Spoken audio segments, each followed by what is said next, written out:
All right, so I'm off the charts today. This is actually my second video, but the first one I'm not gonna post them both today. It's too much. It's too much. The other one I'll post another time when there's been a little gap between some of my postings. But I just had a whole bunch of thoughts on the differences between little boys and little girls in how ADHD presents and why little girls aren't diagnosed early. Less little girls are diagnosed, despite the fact that I'm pretty sure that probably it's pretty similar in how it's split across the genders. Anyway, might not be, but I'll post that another time. I'm just going to do 3 short symptoms in 3 parts of me that I didn't know were ADHD things, and I've written them on my hand. Let's start with inaccurate time perception.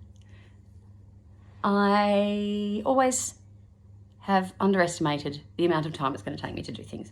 Everybody does it to a certain extent. Mine's quite, I underestimate badly. And I know I do it, and so I compensate. I try and compensate. Like, I go, all right, that'll take me about 5 minutes. Okay, I'm not very good at this. Double it, 10 minutes. And then it takes me 2 hours. Like, it's that far out. I also just lose track of time. So people in the past, partners, have laughed and said that when Kristen says she's going to be doing something for, how long is that going to take you, my love? About an hour. They assume it will be half a day. I've never developed this skill. I've tried really hard. Apparently this is an ADHD thing. The whole like losing time, getting focused in something, looking up, and I should have picked up the kids from school an hour ago. That's never happened that badly, but that sort of thing happens all the time. So that's the thing I didn't realize was ADHD. Another perception thing, which is a big one, has been a big one through my whole life, and I have ended up with some pretty severe injuries and life impacting events because of it, is this inaccurate perception of risk. Now, I have become more aware of it over the last couple of years because of hitting concrete from 5 meters up in the air. It made me aware of a lot more things at that point. But I have always underassumed,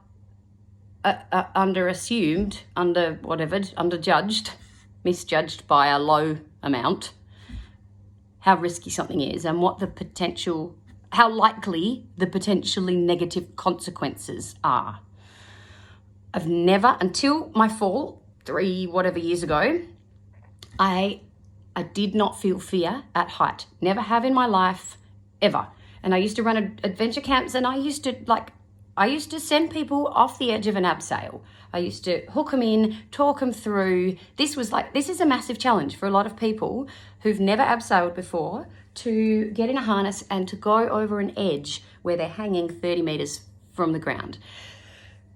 The number of people who were just so absorbed by fear, who managed to overcome their fear and hop over the edge and do the abseil successfully, it was like a bit mind-blowing for me, because that was the majority of the experience. And these people, when they achieved it, the sense of euphoria and the rush that they had was intense, so intense. It would like make their whole day. They'd be on a high for a whole day. And I would watch this happen and be very jealous, because I've never ever experienced any fear of height. Going over the edge of an abseil was never a thing for me.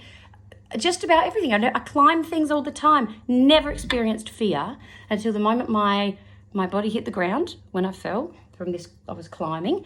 And from that point, the trauma allowed my nervous system to begin to put protective things into place. And so now I experience the fear of height, and I now have an accurate perception of the risk of height. Before that, I had tried so many big things, physically challenging things. Now, I've never come a cropper. I'm very, very physically capable, and so I'd always succeeded. So I never had any physical proof of the risk. And so I didn't realize it was there as much as I thought about it. Anyway, an inaccurate perception of risk means that I actually burn myself all the time. My judgment is not there. Anyway, that's another thing. And the other massive thing, which I'm just going to touch on, is my intense emotional experience of the world. I talked to my children about it. They both got it. I've talked to my children about it as a blessing and a curse all at once, because it means that the depth of feeling, the depth of what I feel in my experience of life can mean that something big, like a heartbreak or something big, can just consume me, and it consumes other people. But even something small can consume me just about as much. So the depth of feeling of sadness, especially when I'm watching someone else and it's an empathetic sadness, the depth of feeling is like, it destroys me sometimes, just because, and I can't turn off my capacity to feel what the person in front of me feels. Just can't turn that off. As much as I've tried through 15 years of therapy to develop strategies and tools and all of that stuff, I can't turn it off. And on the flip side, so that's hard, but on the flip side, I feel joy and excitement and love and all of these things in such an intense way that my experience of life is so enriched because of the depth of the amazing things that I feel. So it means that when I look at someone having joy and I feel their joy, it's intense and euphoric, and I get to do life in a way where I wring everything out of it because I can feel love. I've experienced this recently in a way that is mind-blowing, and I don't think most of the human race get to experience it. I feel joy and wonder in ways that just overcome me. And I think as an adult, like kids feel that, but as an adult, not that many people do to my level. So it's a curse, it's a blessing, but I actually have learned to love it and handle the things as well as I can over the years. Okay, so that's another 3 things that I didn't know were ADHD traits. Have a lovely day.